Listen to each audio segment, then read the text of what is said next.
I-check mo, ano nga ba yung mga nangyari sa taon ko ngayong taon? Talaga bang napabayaan ako? Or maybe this is a time to recall, remember, and reflect na, uy, hindi naman ako napabayaan. Madaling maging grateful pag maraming blessing, tama ba?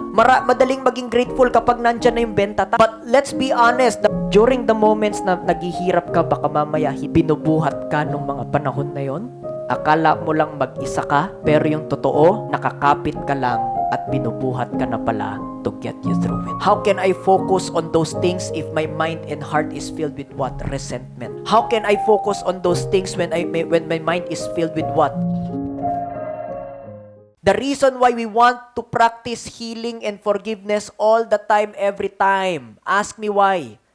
So now you no longer have to think about it. So now you no longer have to bring it into your heart and ask me what's the best news. Ask me what?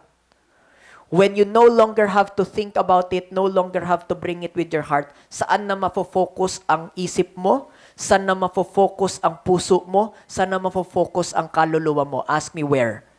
To the things that truly matter and to the things that truly serve you, which is all the blessings that you deserve. Maganda ba yun? Which means letter A. Pwede bang buksan nyo yung cellphone nyo, i-type nyo lang to, pwede nyo na rin gawing Twitter, i-tweet nyo na rin kung gusto nyo. Ask me what? Gratitude and worry cannot coexist at the same time. No? Type nyo yan. Hindi ka pwedeng maging grateful at nagwo-worry ka at the same time. So I want you to assess yourself, no? Are you in a space of gratitude today? Or are you in a space of worry? Because if you're in a space of worry, what are you feeling? Ask me what? Fear. Tama po ba? Kapag nagwo-worry ka about the future, you feel fear. Tama po ba? And when you feel fear, you don't feel faith. Sino dito nagdadasal ka araw-araw? Nagsisimba pa? Paminsan nagmamakaawa pa sa Panginoon na ibigay sa iyo yung kailangan mo. Kasi lahat naman tayo may pangangailangan. Tama po ba? Lahat naman tayo may gusto makamit sa buhay at paminsan pinagdadasal natin yon. Taas ang kamay. But I want you to be worried. I want you to check on it. If I'm feeling fearful and I no longer feel faith, yung pagdadasal ba natin useful or sometimes maybe it's not as powerful as it is because we're not doing it out of faith, we're doing it out of fear. Are you with me? The reason we do it out of fear is because we are in a space of worry, not in a space of gratitude. Nagigets? I want you to imagine something right now. If you are in a space of gratitude, because can I be honest? Hindi ka naman napabayaan ngayong taon, tama ba? Sometimes lang, minsan lang akala natin masyadong pressured. Paminsan lang akala natin masyadong mabigat. Pero okay lang po ba mag-real talk? At the moment you needed the most, it may not be advanced pero sure ako it was never late. Yes or no? At the time you needed it the most, it happened all at the right time. Yes or no? Maybe sometimes nauna lang tayo mag-worry kesa maging grateful. The starting point of all success is gratitude. Ask me why. Because again, if you are in a space of gratitude, sure na sure ka, okay, you can what? Be in a space of belief. When you are in a space of belief, it's easier to move. Tama po ba? Sales is a science game. Sales is both a science and mathematics. Science because you can increase your competency, mathematics because it is the law of averages. Imposibleng ma-reject ka all the time, every time. Are you guys getting this? Pero kailan mas tumataas ang rejection? Kapag hapit or kapag relax? Yung totoo. Kailan mas tumataas yung rejection? Kapag desperado o kapag chill lang? Kailan thank you, kapag desperado ka, mas nare-reject ka. Tama ba? Sino dito, the more na chill ka, napapansin mo, katulad ko, the more na chill ako, the more na dumadami benta ko. Yung totoo lang, when I say chill, hindi tamad ha. Yung tamad, wala talaga. When I say chill, ito yung, okay, gigising ako, magtatrabaho lang ako, gagawin ko lang kung ano yung kailangan ko, I'm gonna be faithful with my day-to-day, and then automatic, it will create result. Yes or yes? Mas madaling makabenta. Totoo hindi? Let's be honest, yung kliyente amoy niya yan kapag desperado. Totoo hindi? At kapag desperado, mas ire-reject niya. Tama ba? And I want you to get about it right now. Where in your life and when are the moments that sometimes hapit tayo, sometimes desperado tayo, kaya hindi lumalapit yung blessing because we feel fear, because we haven't been grateful with the blessings that we have. Last but not the least, you want to know why I want today to be about gratitude, yes or no? You want to know your biggest block why you're not making it or why you're not going to your next level? Sino dito gusto nyo malaman? Isa lang po. Medyo masakit to, pero okay lang ba tanggapin natin lahat? Entitlement. Tapikin mo yung nasa kanan mo, wag ng entitled besh. Tama ba? Because when there's entitlement, there's expectation. The expectation becomes what? Pagdadabog. Tama po ba? Pag hindi nakuha yung gusto, hindi nakuha yung plano, ang nangyari, ayoko na yan. Now, whenever na nagdadabog tayo because we feel entitled, if I may ask you, who are we really destroying? Are we destroying our Creator dahil nagdabog tayo? Siya ba yung nagkulang dahil nagdabog tayo? Yes or no? Yung nasa paligid natin, dahil entitled tayo at nagalit tayo sa paligid natin, sila ba yung naapektuhan? Yes or no? Who's the first person that is affected whenever we become entitled in life? Sino kaya?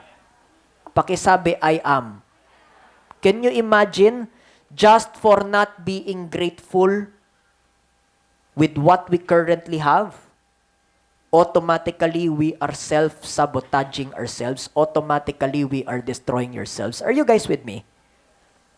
Isa lang yung truth ko. I'm not talking about being grateful or ingrata or whatever. No, I'm just talking about one thing. Ask me what? You all have what it takes to make your life work. Klaro po ba? It's never about the lack of resources. It's about how you can be resourceful enough. Yes or no? Saan magsisimula ang resourcefulness? Ask me where. By being grateful with what you have. Because if you cannot see that you have it, how can you see that you've got it? Ano nga ba yung mga nangyari sa taon ko ngayong taon? Talaga bang napabayaan ako? Or maybe this is a time to recall, remember, and reflect na, uy, hindi naman ako napabayaan. Are you with me? Uy, hindi naman ako inabandona. Meron pa ring sumalo sa akin kahit minsan ang hirap ng buhay. Meron pa ring kumapit sa akin kahit na minsan hindi ko alam ang gagawin. Because can I close with this story? Are you open for one final story? Yes or yes? Have you, narinig nyo na ba yung kwento ng 2 footsteps in the sand? Alam nyo na yon? O, wag na natin gawin kasi alam nyo. Hindi. Para sa mga hindi pa nakakaalam, okay? There was one time, no? There was this story na kung saan there was this sand, no? There was this sand and then it was God and one man walking together. So they were actually walking together and then as they walked together at the end of this man's life, no? Tinignan nila at nag-look back sila, ano yung mga footsteps na dinaanan nila pagdating sa buhay. And then suddenly, this man saw something peculiar. Ask me what? Nakita niya, during the moments na naghihirap siya at during the moments na tough yung environment at during the moments na meron siyang pinagdadaanan, 2 set of footsteps lang yung nakikita niya. Usually, 4 yung footsteps kasi 2 tao. Tama po ba? Pero during the times that this person is going through hardships, 2 footsteps lang yung nakikita niya. So, this man, in his anger, started to retaliate. Sabi niya, Lord, what are you doing? Bakit when I was looking over my life and whenever I'm looking about all of the hardships dun sa aking buhay,